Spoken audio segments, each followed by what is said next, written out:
一目惚れして買いました。おはようございます。花丸です。はい、今回はですね、このハーレー・ダビッドソンの FLTC ツアーグライドクラシックってやつをちょっとね、一目惚れして購入しちゃいました。で、こいつの年式なんですけど、1987年式で、パッと見はですね、ロードグライドに見えるんですけど、そのロードグライドの元祖となったバイクになります。当時はですね、このツアーグライドっていうのはですね、超不人気でですね、ツーリングモデルというと、やっぱ一つ目ん玉のエレクトログライドっていうのがですね、圧倒的に人気があって、もうこいつはですね、全然売れなかったみたいです。で、あまりにも人気がないため、もうエンジン取りハーレーとまで言われる始末でした。人気がないため、販売台数も少なく、さらにエンジンだけを取られたり、原型がないほどカスタムされたりでですね、どんどん台数がやっぱ減っていってですね、今では中古車市場なかなかお目にかかることができないほど希少車になってきました。ではですね、ちょっとね、この車両の現在の状態っていうのを見てってください。では、現状紹介をしていきます。一目でわかりますね。まずミラーがバキバキに割れてます。なんでこんなとこが割れてるんかはちょっとわかんないんですけどね。別にけど立ちこけしたような傷はないんですよね。ミラーはライブトゥーライドってやつの多分純正のハーレー用のミラーになります。で、距離が23,303キロです。でね、これちょっとね、なんか、このメーター周りがね、こんなんじゃないんですよね、純正は。なんかちょっと変わってる感じがしますね。で、ここも、なんか、わけのわからんシールがいっぱい左右とも貼られている状態ですね。で、フルードは、ちょっとこんなんが純正なんかな、多分変えられてないと思います。で、パニアケースもこんな感じですね。後ろのパニアケースもこのような感じになっております。で、マフラーはこれフィッシュテールっていう人もいればシャークテールマフラーっていう人もいるんで、ちょっとね、正式名称はどっちなんかわかんないんですけど、で、右側のパニアケースは今バッテリーを充電してたんで取ってあります。で、これハーレー、ちょっとね、僕初めて見たんですけど、なんでこれリアサスにこのなんか配線みたいなのが繋がってんですかね。これ現行のストリートグライドとかもついてたんで、なんでかなと思うんですけど。で、タイヤは前のオーナーさんが新品入れてくれてたっていうんで、これはね、前後とも新品なんでめちゃくちゃ助かりますね。これ新品やとここ青いらしいんで、この青色がまだ残ってるんで、本当に助かりますね。タイヤめっちゃ高いんで。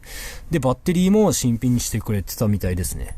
これは本当にありがたいです。で、キャブレーターの方は SU キャブが入ってますね。これはなんかもうフルメキされてるやつで結構高かったんやでって言ってたんで。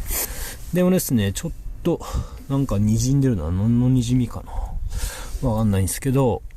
で、エンジンはエボリューションのエンジンですね。一応初期型になるんですかね。なんですけど、このツーリングモデルのエボとか、ショベルもこれあるんですけど、5速らしいですね。で、このシリンダーヘッドとシリンダーのこの間に入ってるガスケットからは、もう漏れなくエンジンオイルが漏れてる状態ですね。これ上だけじゃなくて、下も漏れてるんで、確か。ここですね。ここも漏れてますね。なんで、これはもう問答無用で、講習へのオーバーホールは必須ですね。で、これアクセルワイヤーがですね、ここについてるんですけど、このオープン側だけですね。この閉じる側、クローズ側のアクセルワイヤーはもう切れております。これは新品交換にしないとダメですね。一応ですね、これオープン側だけでもいいんですけど、これ出先で、これ前先輩の48が、これ切れちゃった時があるんですよ。アクセルワイヤーが。で、そういう時にこの戻りのアクセルワイヤーをこのオープン側につけると、ちょっとね、スロットルは逆方向にひねらなあかんくなるんですけど、そういった裏技もあるんで、これはちゃんと戻しもつけておこうと思います。でですね、ここもなんか滲んだ跡があるんで、ここもパッキンあるんでね、これ何が入ってるのかちょっとわかんないんですけど、交換します。で、このゴムのホース類も多分カチカチに全部硬化してると思うんで、交換ですね。もうここも油漏れてますね。ここももう滲んだ跡があります。でですね、タンクもですね、ここがもう凹んでますね。で、やっぱ塗装をし直さないといけないんですけど、純正風に塗装しようと思います。で、目ん玉はこんな感じですね。これやっぱね、ハーレーってメッキの品質が本当にいいんで、全然錆びてないですね。で、ここにもなんか旗を持つやつがついております。これウインカーなんですけど、これなんでか知らんけど、なんかね、ちゃんとはまってないんですよね。なんでここはちゃんとはまるように、なんでこういうことになってるのかがわかんないんで、これ左右ともこういう風になってるんですよね。なんで、ちょっとね、削るか、なんかして、うまいことぴったりになるようにします。で、フロントフォークは、もうこれカバーがついてるんで、漏れてるんかどうかがよくわかんないんですよね。なんでここも一回バラさなあかんですね。点検です。キャリパーも点検。点検しなくてもここは揉み出しは絶対しなきゃいけないところなんで、揉み出しはします。で、フロントタイヤも新品なんで大丈夫ですね。これ何なんでしょうね。これ筆塗り、なんかね、自家塗装のラインが引いてあるんで、ここも純正風に塗装しようと思います。けど、これ純正でこれついてるんかなちょっとよくわかんないんですけど。で、ここもですね、なんかグリスが飛び散ったような跡があります。清掃ですね。ここは多分スピードメーターの刺さるところですね。で、左側です。左側はこれプラグ、キャップがですね、なんか、見た時ないんですけどね、ハーレーってこんな、なんすかね。こっちはこんなんで、普通なんかね、L 字型になってるやつがついとると思うんですけど、ちょっとね、わかんないですけど、これは、なんかね、いいやつに交換しようと思います。こっちもシリンダーからのオイル漏れがあります。ね、ハーレーっていうとここピッカピカにメッキされてると思うんですけど、やっぱ古いでかわかんないんですけど、アルミの素材のまんまなんですよね。だからこれも、メッキすることはね、ちょっとお金かかりすぎるんでできないんですけど、このアルミとかもですね、もう綺麗に取って、ピカピカとまでは多分できないと思うんで、半ツヤぐらいで綺麗にしたいと思います。でですね、この回転灯をつけると、なんかですね、ここのフォグランプみたいなのがつくらしいんですけど、これをするとめっちゃ調子悪くなるんで、つけない方がいいって言ってたんですけど、なんかハーレーはこういうのつけると、やっぱ電圧が低くてアイドリング中の。なんで、やっぱうまく電気を食われてしまってですね、点火がうまいことできんくなって、そうやって調子悪くなるっていう風に言ってたんで、ハーレーはそんなもんやでって言ってたんで、でも一回点検しようとは思います。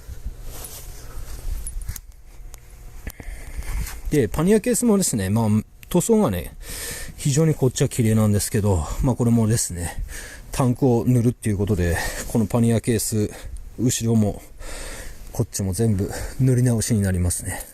あとですね、これハンドルロックが効かないんですよね。ここにしてても普通にハンドル、回るんで、で、ここにもですね、鍵穴があると思うんですけど、あれどこやこれか。これですね、ちょっと見づらいんですけど、ここもね、回らないんですよね、鍵が。なんでちょっとハンドルロックもどうなってるんか一回点検しなあかんので。はい。あと、ホーンですね。ホーン鳴らしてみましょうか。これちゃう。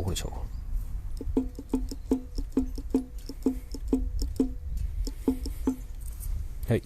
ホーンもこんな感じでなんか太鼓みたいな音しか出ないんで、ここもちょっとどうなってるんか見てみなあかんですね。はい。続いては燃料タンクですね。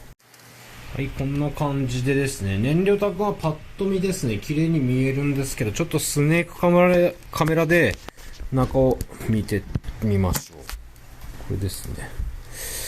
で、ライトをとりあえずつけますか。見てみましょう。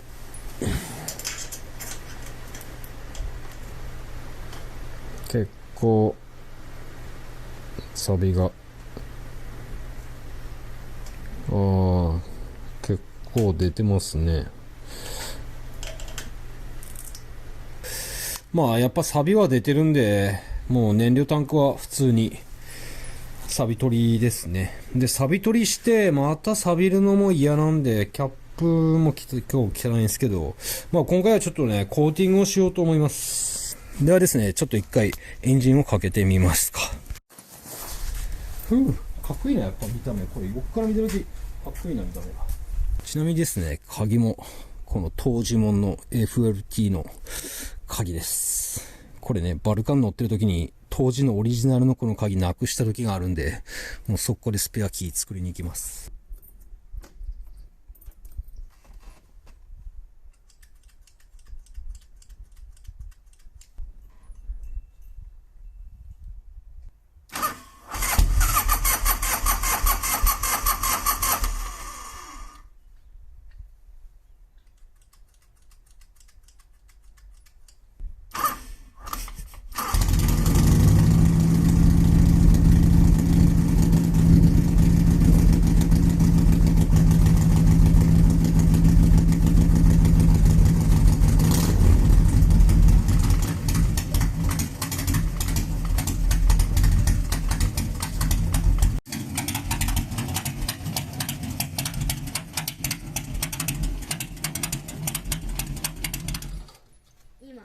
さっきなんかびしょ濡れじゃなかったけどびしょ濡れになってダンゴムシがここに来た瞬間おしっこかけられた。もしかしておしっこ